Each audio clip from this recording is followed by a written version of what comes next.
Bismillahirrahmanirrahim. Assalamualaikum warahmatullahi wabarakatuh.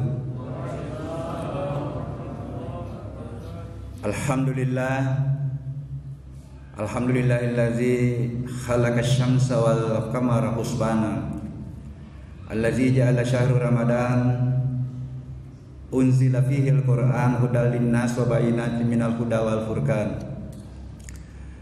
Asyhadu an la ilaha illallah wahdahu la syarikalah wa asyhadu anna Muhammadan abduhu wa rasuluhu la nabiyya ba'dah. Hadirin sidang jemaah Isya yang insyaallah dilanjutkan tarawih nanti, yang dimuliakan Allah. Puji dan syukur senantiasa kita panjatkan kehadirat Allah, Tuhan yang menjadikan matahari dan bulan sebagai alat perhitungan waktu, menghadirkan bulan suci Ramadan, bulan yang penuh berkah di mana diturunkannya Al-Qur'an sebagai petunjuk kehidupan, sebagai silmi kafah yang lengkap yang akan mengantar kita menuju pada keselamatan dunia dan akhirat. Salawat dan taslim kita haturkan kepada Nabiullah Muhammad sallallahu alaihi wasallam, Nabi yang diutus oleh Allah, di mana seluruh umat Islam sudah pernah bersyahadat dalam ucapan yang menjadi legitimasi di dalam menganut Islam, membangun komitmen untuk menjadikan Rasulullah sebagai suri teladan dalam berbagai aspek kehidupan, Nabi dan Rasul yang membawa Islam sebagai nilai dan dicontoh dan dilatihkan pada umatnya. Islam rahmatan lil alamin. Hadirin sidang jemaah tarawih yang insyaallah dimuliakan Allah. Manusia dihadirkan di permukaan bumi ini tidak terlepas dari dua perang. Yang pertama, kita hadir di permukaan bumi diberikan tugas untuk mengabdi hanya kepadanya. Aku tidak ciptakan jin dan manusia kecuali untuk menyembah kepada Aku. Tugas dan peran yang kedua adalah melaksanakan peran kekhalifaan dalam berbagai profesi, dalam berbagai pekerjaan. Sebagai warisan daripada nenek kita Adam, diberikan tugas untuk mengelola alam ini, mengelola bumi ini, untuk memakmurkan bumi, bukan untuk merusak. Hadirin sidang jemaah tarawih yang insyaallah dimuliakan Allah. Sebagai hamba Abdillah yang kita sudah putuskan untuk memilih frame kehidupan Islam, kita terikat dengan aturan-aturan atau syariah Islam. Kita sudah terikat dengan rukun Islam, ya. Salah satu rukun Islam yang harus kita tegakkan adalah sholat. Nah, sehingga pada kesempatan ini mungkin sedikit bagaimana mengurai atau memahami makna ritual dan tujuan salat. Mungkin sudah sering kita dengar bahwa sholat itu adalah tiang agama. Sudah sering kita dengar bahwa salat itu mi'rajul mukminin, mi'rajnya orang mukmin.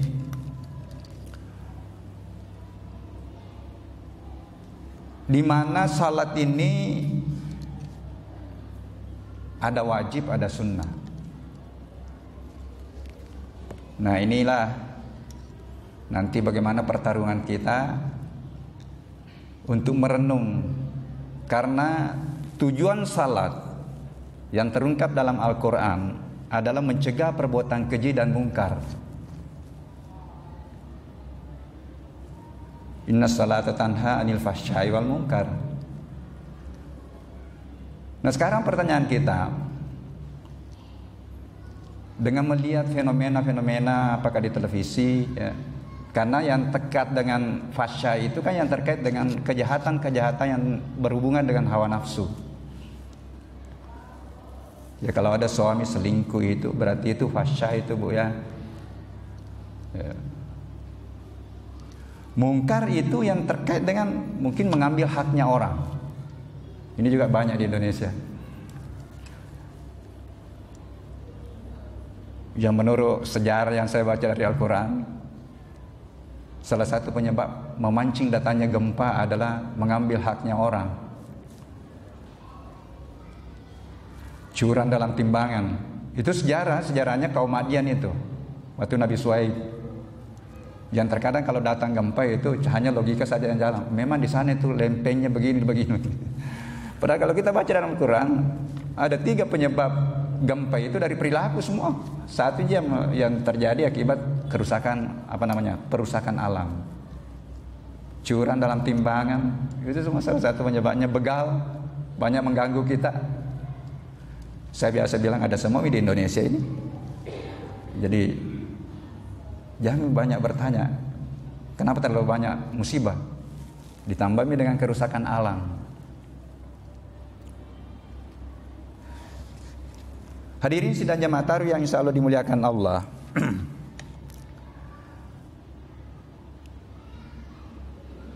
Kalau kita mencoba termasuk mengevaluasi diri saya, kenapa sholat saya belum mengantar saya untuk bagaimana berperilaku di antara sholat dengan benar? Saya mencoba mempelajari di dalam Al-Quran. Karena tadi saya katakan bahwa ada wajib, ada sunnah. Nah yang wajib saja ini itu harus dikoreksi. Karena yang pertama, salat itu ada rangkaian sebelumnya, ada wudu. Nah ini ibu, jadi kalau sudah mikir wudu, ya mestinya tidak cerita atau tidak nonton televisi dulu barulah salat. Karena yang dituntut memang di dalam Quran itu bagaimana khusyuk dalam salat. Nah rupanya menurut guru Taqiyah Haji Nasaruddin Umar, memang secara fikih ya tidak batal wudu, tetapi energi wudu untuk mengantar kita khusyuk. Karena kalau kita cerita, bikin nonton dulu baru salat. Jadi saya mencoba di situ pelajari dulu. Dan saya mencoba latih diri saya. Bahkan biasa selalu saya perbaharui wudu saya, meskipun secara fikih tidak batal wudu, tetapi energi wudu katanya berkurang. Kalau cerita ki ulun apalagi sampaja menonton televisi, sinetron, apalagi kalau sudah episode terakhir, tambah seru ceritanya. Ya. Padahal memang Allah sudah menyampaikan bahwa salat wajib itu aku sudah tetapkan waktunya. Inna salata kanat alal mu'minina kitaban mauquta. Sesungguhnya salat bagi orang beriman itu aku sudah tetapkan waktunya. Yang dimaksud di situ adalah salat wajib. Karena di ayat lain ada juga hafizu ala salawati wassalatil usta. Pelihara waktu-waktu salatmu.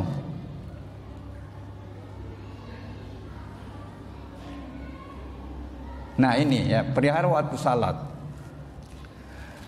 Kenapa? Karena insya Allah ketika salat itu betul mencegah perbuatan keji dan mungkar, itulah nanti yang akan menata hidup kita di antara salat dalam melaksanakan profesi.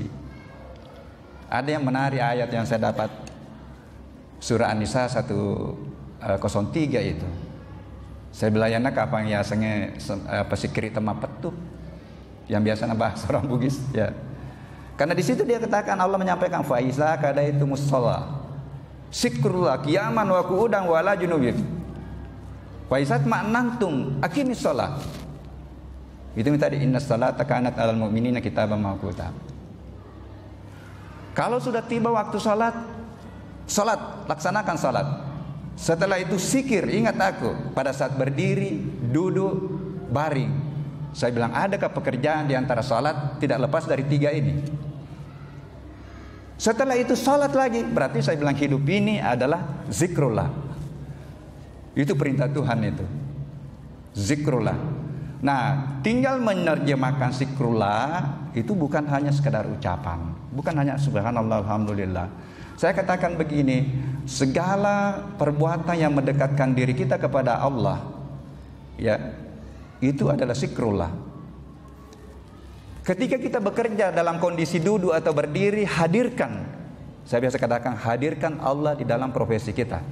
Apanya yang dihadirkan? Sifatnya. Tidak ada profesi di antara salat yang tidak mengharapkan adanya kejujuran. Mulai dari ibu rumah tangga, bapak rumah tangga, sampai profesi tingkat tinggi, itu pasti mengharapkan kejujuran. Dan itu survei dari barat itu. Ribuan orang atau institusi sukses yang disurvei, urutan pertama yang mengantar sukses adalah integritas dan kejujuran. Mohon maaf, ini kelihatannya luntur di bangsa kita. Kita sekarang tidak tahu yang mana ini orang jujur. Ya, sebelum menduduki jabatan luar biasa. Setelah menduduki jabatan, ini adalah tantangan. Karena sekali lagi tujuan salat mencegah perbuatan keji dan mungkar. Nah, kemudian ada wajib, ada sunnah.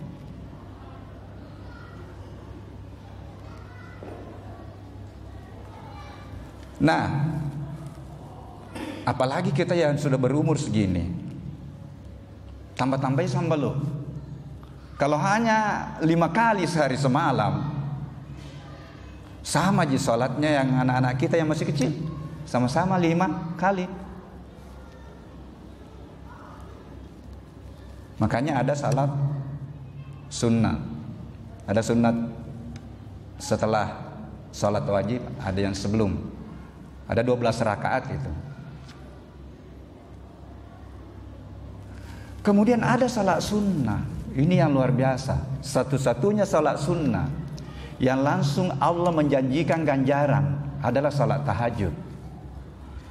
Wa minal laili fatahajjat bihi nafilatan laka asa an yab'asaka rabbuka maqaman mahmuda. Surah Al-Isra 17:79. 78 itu kan perintah salat wajib. Tetapi Allah menyampaikan di sebagian malam bangunlah salat tahajud untuk menambah salat wajibmu. Niscaya aku akan memberikan posisi maqam mahmuda, posisi kemuliaan. Ini rahasia kehidupan ini. Lanjutkan doanya, Rabbi adkhilni mudkhala sidqin wa akhrijni mukharaja sidqin wa ja'alni min ladunka sultanan nasira. Ayat ke-80. Menurut Adi Hidayat, ketika kita rutin melaksanakan itu, kita berpeluang mendapatkan 4 kemuliaan. Tapi memang, ya bayangkan kalau sudah tidur tengah malam bangun. Tapi insya Allah kalau sudah terbiasa itu, akan salat itu yang membangunkan kita. Jadikanlah ibadah-ibadah ritual kita bukan hanya sekedar kewajiban, tetapi kita merasa bahwa kita yang membutuhkan. Karena Allah menyampaikan, sebenarnya ibadah-ibadah yang kita lakukan itu untuk diri kita. Dan ibadah-ibadah yang kita lakukan itu berdampak fisik, berdampak spiritual. Coba nih kalau kita buka YouTube apa itu, bagaimana pengaruh salat terhadap kesehatan, pengaruh puasa terhadap kesehatan. Ya meskipun jangan berniat sholat untuk sehat. Ya. Sudah ditemukan sekarang bahwa di siang hari itu ada namanya hormon stres yang naik terus itu sampai menjelang lohor. Kalau kita tidak perbaiki ya, itu biasa kita stres. Jadi karena memang ada hormon stres yang naik terus. Nah dengan wudhu dia bisa menetralkan kembali suhu tubuh kita sehingga metabolisme tubuh itu bisa normal kembali karena adanya air wudhu yang menyentuh. Bahkan masih ada yang lebih mendalam lagi. Hadirin sidang jamaah tarawih yang insya Allah dimuliakan Allah. Kemudian yang lain yang saya dapatkan, Berapa ayat yang bercerita tentang sholat di Al-Quran? Ada 13 ayat kalau tidak salah yang paket dengan zakat. Ini mungkin yang terkadang tidak dipaketkan, apalagi di kampung. Ya zakat pertanyaan itu, kenapa saya mau zakat itu? Hanya sekian ini luas sawahku. Saya bilang begini, kenapa zakat itu proporsi 2,5% misalnya? Jadi kalau banyak tuh keluar. Tolong ini direnungkan ini. Sedikit sekali 2,5. Sedikit sekali 2,5% itu sedikit sekali. Karena disitulah rahasianya juga bahwa zakat itu adalah bagian dari pensucian jiwa. Ada kan ayatnya itu. Makanya sebenarnya zakat itu bukan hanya kerelaan. Karena ayatnya di Al-Quran, ambillah zakatnya orang, ambillah. Ini tadi saya ikut diskusi di Jakarta, Dirjen Bimas Islam itu, Profesor Kamarudin yang luar biasa orang di sini. Itu berapa triliun itu potensi zakat. Hanya 5% itu yang yang diserahkan oleh orang. Ada yang tanyakan, ini kan Quran sudah mengatakan ambillah. Kenapa tidak dibuatkan undang-undang bahwa yang memang ini diambil itu? Sama dengan zamannya Rasul kan diambil zakatnya orang. Karena kalau betul potensi zakat itu dipenuhi, tidak ada orang miskin. Karena disalurkan ke orang miskin. Tapi begitulah, karena katanya ini bukan negara agama. Saya bilang, kalau menurut saya, ini kan bahasa Tuhan. Saya selalu provokasi teman-teman hukum juga. Saya bilang, kenapa kan tidak dibedah pasal-pasal ayat-ayat di Al-Quran itu diturunkan menjadi hukum-hukum positif? Meskipun memang perjuangannya, karena kalau sudah masuk di hukum waris, proses itu ibu-ibu. Pak di Al-Quran dikatakan satu bagian ibu. Pasti mereka, kenapa saya satu bagian? Padahal itu sangat adil itu, karena insya Allah dapat juga dari suaminya itu. Jadi itu luar biasa sebenarnya Al-Quran. Ya. Kemudian yang kedua yang saya dapatkan, perintah salat paket dengan mengkaji Al-Quran. Utlu ma uhiya ilaika minal kitab wa aqimis salat innas salata tanha 'anil fahsya'i wal munkar. Pakai wa di situ, dia pakai wa ya. Jadi saya makna dari situ, jangan-jangan ini salat saya belum mengantar saya untuk lebih mendekat kepada Allah karena belum serius saya mempelajari Al-Quran.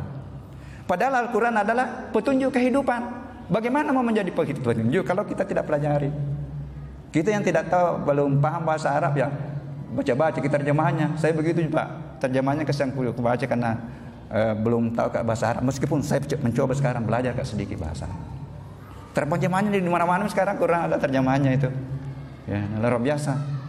Jadi ini bahan-bahan koreksi yang saya pelajari di dalam kehidupan beragama ini, terutama di dalam bagaimana yang terkait dengan salat. Karena sekali lagi mohon maaf, hampir ada semua di dalam Al-Quran. Cuma ada yang butuh tafsiran, ada yang butuh analisis, ada yang bisa langsung diterapkan. Kita mau dicintai Allah sudah menyampaikan. Ketika hambaku mau aku cintai, jangan berbuat kerusakan. Innallaha la yuhibbul mufsidin. Sesungguhnya Allah tidak mencintai orang yang berbuat kerusakan. Innallaha yuhibbul muhsitin. Sesungguhnya Allah mencintai orang penegak hukum yang adil. Enaknya kalau kita dicintai. Jadi ada semua di dalam Al-Quran motivasi-motivasinya. Di Quran Allah memperkenalkan dirinya, memperkenalkan sifatnya, memperkenalkan perbuatannya. Jadi luar biasa. Jadi yang terakhir, ini menjadi motivasi bagi kita. Ini sudah malam ke-18. Bapak tadi ada bilang, sudah maju hisabnya. Padahal mestinya justru kalau di Arab Saudi kan makin mau habis itu makin banyak jemaah. Malah 10 malam terakhir luar biasa. Tolong motivasinya ini Bu, Pak. Tidak ada waktu yang berulang. Tidak ada waktu yang berulang. Hanya kesepakatan itu ada ulang tahun. Tidak ada waktu yang berulang. Jadi waktu itu berjalan terus. Kita hanya melakoni perjalanan hidup kita dengan mengikuti pergerakan waktu sampai batas waktu yang tidak tahu kapan kita dipanggil. La yastakhiruna sa'atan wa la yastaqdimuna. Memang malam ke-17, malam ke-16, malam pertama masih ada tahun depan. Tetapi tahunnya kan sudah berubah, 1443. Dan sekali lagi, tidak ada waktu yang berulang. Sehingga seorang ulama sufi namanya Hasan Basri itu menyampaikan sepotong hadis qudsi.